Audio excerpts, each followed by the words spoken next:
Oke, chapter kali ini kita masih membahas tentang operator ya. Di sini kita akan coba membahas tentang operator comparison operator atau operator perbandingan ya. Jadi di sini di mana operator perbandingan ini nanti dia akan memiliki nilai true atau false.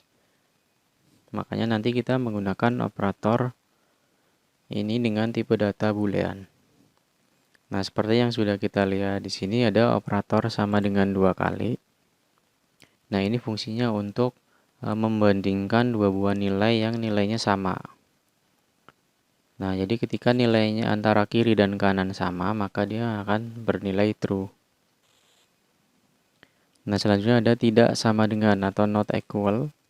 Not equal ini dia akan bernilai true ketika kiri dan kanannya berbeda. Selanjutnya ada greater than ya, lebih besar dari ya, lebih besar dari.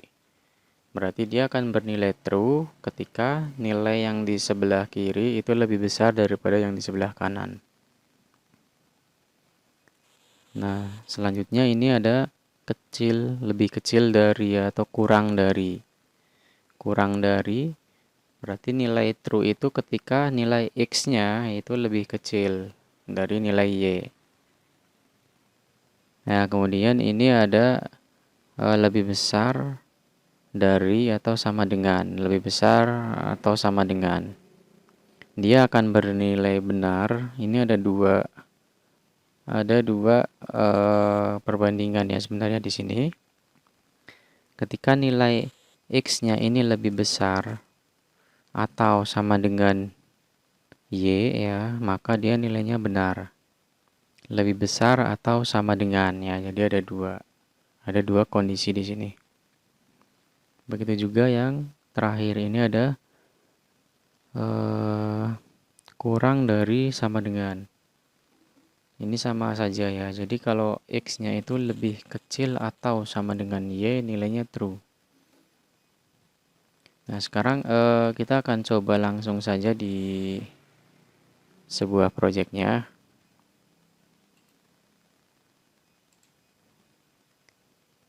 Nah, kita bikin kelas baru di sini namanya misalkan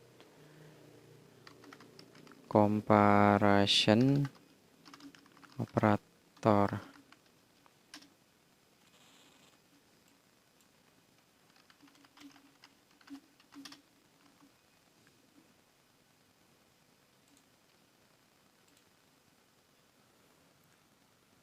Nah, di sini kita bikin sebuah variabel ya, misalkan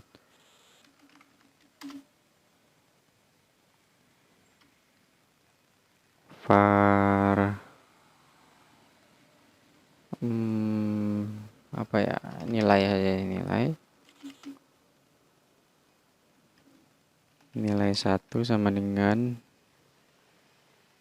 5,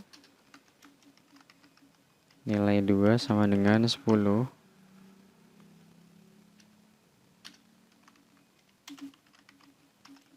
nilai 3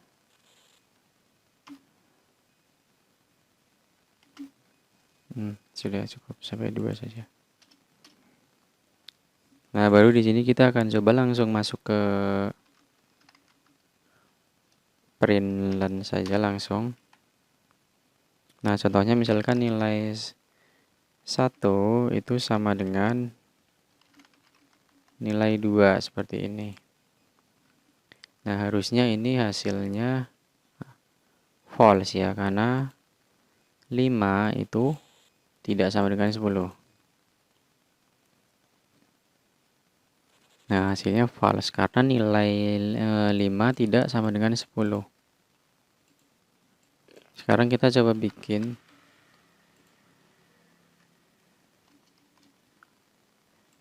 dulu semuanya besar.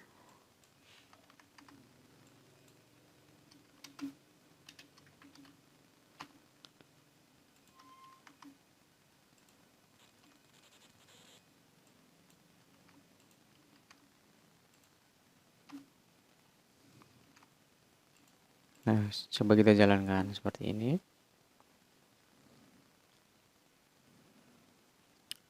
Nah, kita cek dari atas. Tadi sudah dicek ya. Jadi 5 tidak sama dengan 10, makanya dia false. Yang kedua adalah tidak sama dengan. Harusnya true karena 5 memang tidak sama dengan 10.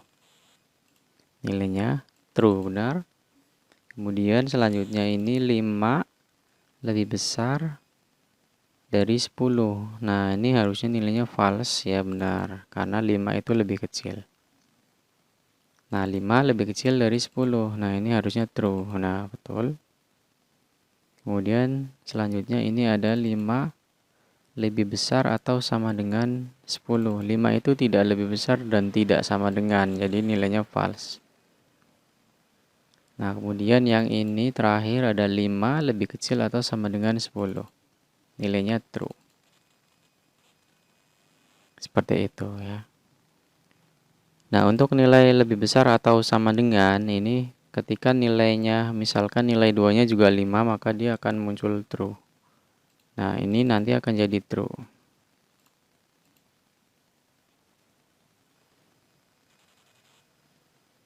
Nah, ini dia akan jadi true karena 5 sama dengan 5. Dan yang bawah ini juga true karena 5 juga sama dengan 5. Ya, ini ada dua perbandingan di sini. Lebih besar atau sama dengan, yang ini juga lebih kecil atau sama dengan. Tuh, jadi kalau lebih besarnya terpenuhi, maka dia akan true. Intinya salah satu dari statement ini dia terpenuhi, maka dia akan true.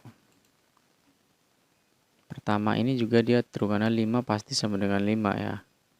Yang kedua false, ini juga false, false. Jadi fungsinya seperti itu. Nah, untuk operator perbandingan ini nanti akan sering digunakan ketika kita belajar tentang statement kondisi ya. Jadi nanti kita akan sering pakai ini.